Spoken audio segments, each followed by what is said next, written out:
Hello and welcome to ASMR Ghost Stories.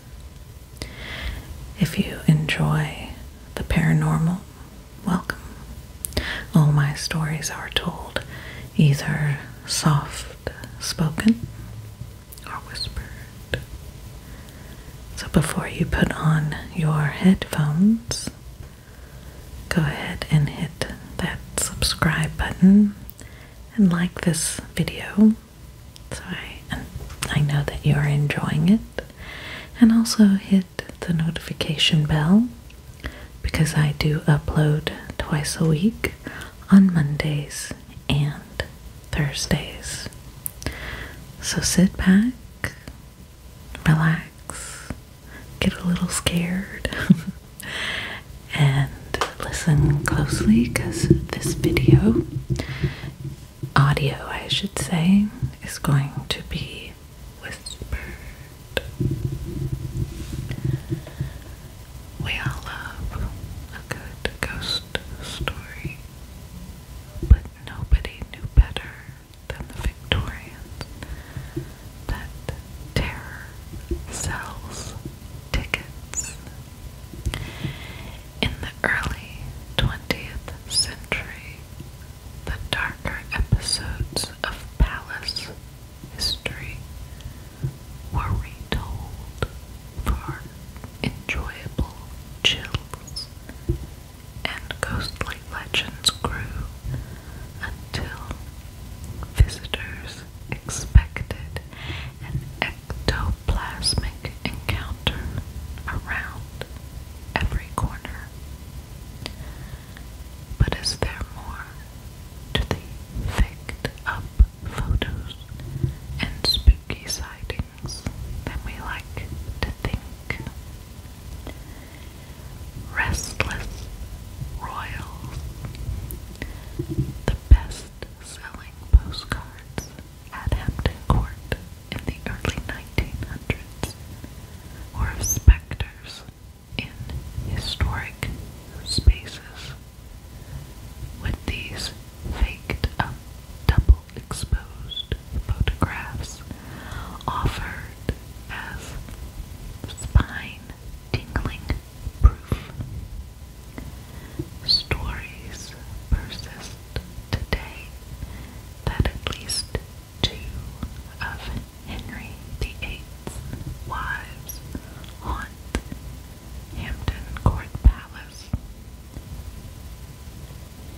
His beloved third wife, Jane Seymour, who died after giving birth in 1537, and most famously his fifth wife, Catherine Howard, executed for adultery in 1542. The specter of Silver Stick Stairs. A sad white wraith carrying a lighted taper is said to be Henry VIII's third wife, Jane Seymour. She died from post-birth complications at Hampton Court only a few days after delivering Henry's longed-for son, Prince Edward. While delighted with his male heir, the king was devastated at the sudden loss of his perfect queen. A pale figure is reported to appear on the silver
she never reached Henry, who was at prayer in the chapel.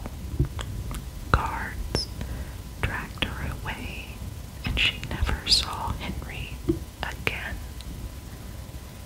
It is said that her anguished ghost now repeats this heartbreaking journey, screaming through eternity. The Gray Lady. There have been numerous sightings of the Gray Lady, aka Sybil Pin, at the palace. Sybil was servant to 4 Tudor monarchs and a wet nurse to Edward VI. She nursed Elizabeth I devotedly through smallpox in 1562.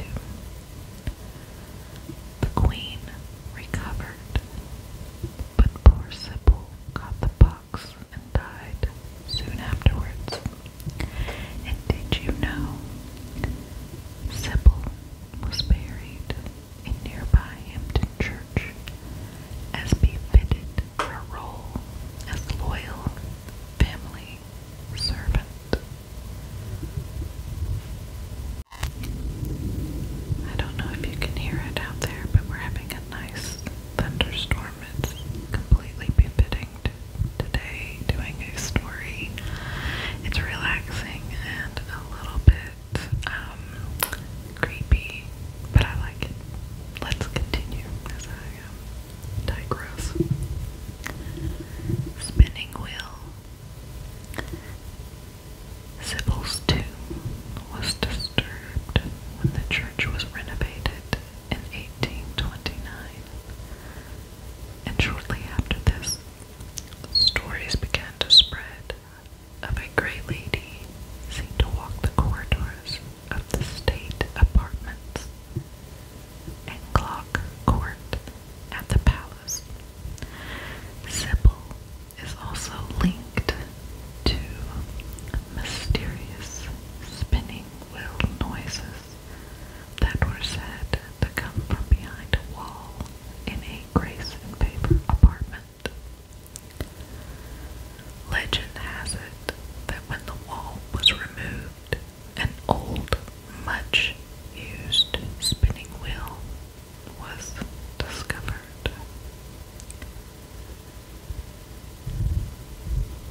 A quote by writer William Holden Hunt describing the appeal of Hampton Court in 1897.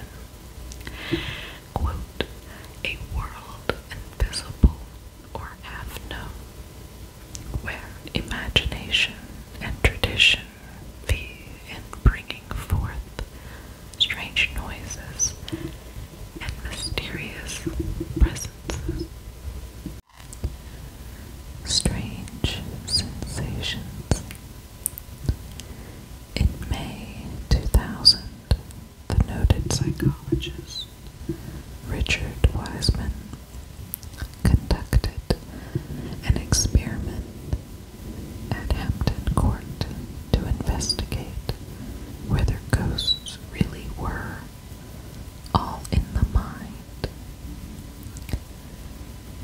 He asked volunteers to describe themselves as either believers or non-believers in the paranormal, and asked people in both groups to record any unusual experiences as they wandered around.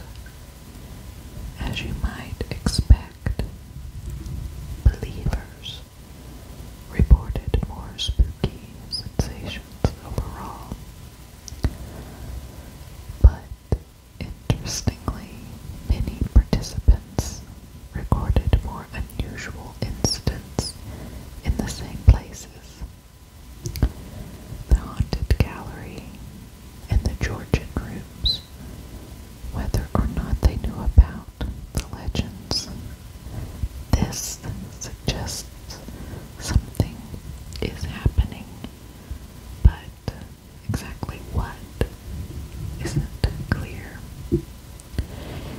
you now.